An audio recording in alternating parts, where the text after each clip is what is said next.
ముందుంటే అధికారులు కూడా ఏం చేస్తున్నారు, వాళ్ళకి రేవంత్ రెడ్డి గారికి సహకరించట్లేదు. అదే రేవంత్ రెడ్డి గారు ఈ అన్ని దృష్టిలో పెట్టుకొని రేవంత్ రెడ్డి పాలన సాధగారు, రేవంత్ రెడ్డి గారు దిగిపోవాలని రైతుల పక్షాన మేము కోరుకుంటూ రైతులకు కావాల్సిన యూరియాని అందించాలని ఈ నా ఉపన్యాసాన్ని ముగిస్తున్నాను. ముందుకు పోదు రైతుల పక్షాన ప్రతి కలెక్టర్ గారి దృష్టికి ఈ కండిషన్ లేకుండా రైతులకు కావాల్సినంత యూరియాని గతంలో కేసీఆర్ గారు ఏ రకంగా సప్లై చేసిరో ఆ రకంగా ప్రతి ఊరున ప్రతి ఎక్కడ కూడా కొనుగోలు కేంద్రాలలో ఎక్కడైతే యూరియా సప్లై ఉందో అదే విధంగా సప్లై చేసి రైతుల కోసం కంపల్సరీ కూడా ఈ రేవంత్ రెడ్డి ప్రభుత్వానికి ఏంటంటే అడ్మినిస్ట్రేషన్ కూడా చేయడం రావట్లేదండి. ఒక్కసారి ప్రాబ్లం వచ్చిందంటే ఏదో ముందుకు పోతుంది. చూడండి 2 సంవత్సరాలు గడిచిపోయింది కాంగ్రెస్ ప్రభుత్వం అధికారంలోకి వచ్చి. గతంలో ఏదో ముందు తెలిసో తెలియక ఏదో అందించి ఎంతో మేలు చేసి ప్రతి ఊరున కూడా ఐకేపీ సెంటర్ల ద్వారా వడ్ల కొనుగోలు చేసి ఇన్ని రాష్ట్రాలలో ఉంది, ఇన్ని రాష్ట్రాలు ఉన్నాయి, ఇన్ని రాష్ట్రాలలో కూడా ఊరున కూడా ఐకేపీ సెంటర్లు పిఎస్సిఎస్ల ద్వారా ప్రతి ఊర్లో కూడా వడ్ల కొనుగోలు కేంద్రాలను ఏర్పాటు చేసిన రాష్ట్రాలు ఏవే ఉన్నాయంటే అవి ఓన్లీ కేసీఆర్ గారి ప్రభుత్వం. ఇన్ని కేసీఆర్ గారి ప్రభుత్వం రైతుల పక్షాన ఎంతో దూర చూపుతోటి ముందు చూపుతోటి ఆలోచన చేసి ఎన్నో ప్రాజెక్టులను కట్టి గత ప్రభుత్వంలో చూడండి కేసీఆర్ గారి కంటే ముందు మనకు తెలంగాణ రాకంటే ముందు ఊర్లలో తాగడానికి నీళ్లు ఎంతో మంది వలస కూలీలు బతుకు తెరువు కోసం బాంబేకు వేరే రాష్ట్రాలకు దేశాల పంటిపోయిన రోజులు, గల్ఫ్ దేశాల పంటిపోయిన రోజులు. కేసీఆర్ గారు వచ్చిన తర్వాత వలసలన్నీ కూడా వాపసు రావడం జరిగింది. ఈ రోజు గతంలో పరిస్థితి చూస్తే ఉంటే ఎలా ఉందంటే మళ్ళీ కాంగ్రెస్ ప్రభుత్వంలో ఇంతకుముందు ఎలా జరిగేదో అదే పరిస్థితిలో కూడా ఇప్పుడు రైతుల పరిస్థితి మళ్ళీ సేమ్ మొదటికి రావడం జరిగింది.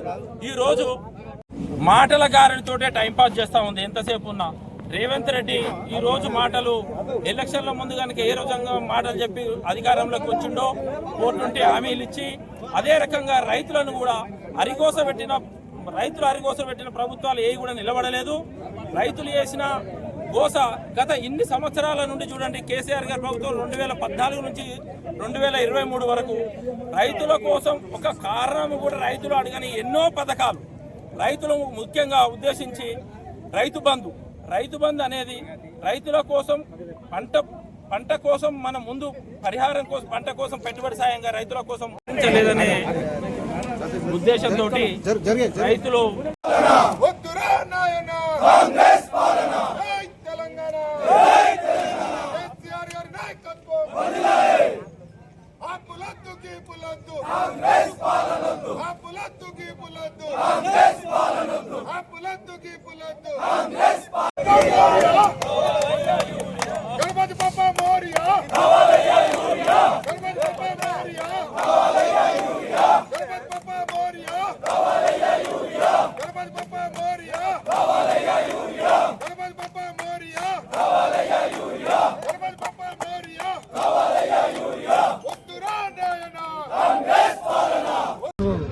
భువనగిరి మండలం నాగిరెడ్డిపల్లి గ్రామంలో టీఆర్ఎస్ మండల పార్టీ ఆధ్వర్యంలో రైతులకు యూరియా సప్లై సక్రమంగా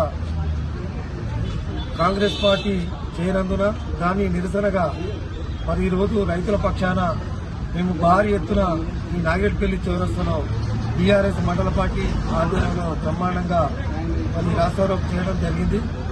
మరి ముఖ్యంగా కాంగ్రెస్ ప్రభుత్వం వచ్చి 2.5 సంవత్సరాల కాలంలో మరి ఏమాత్రం రైతులకు మరి రైతు భరోసా కానీ మరి రైతులకు సక్రమంగా యూరియా సరఫరా కానీ ఎలాంటి యూరియా సరఫరా చేయకుండా ఇలా కాంగ్రెస్ ప్రభుత్వం ఇలా కాలయాపన చేస్తూ ఉంది.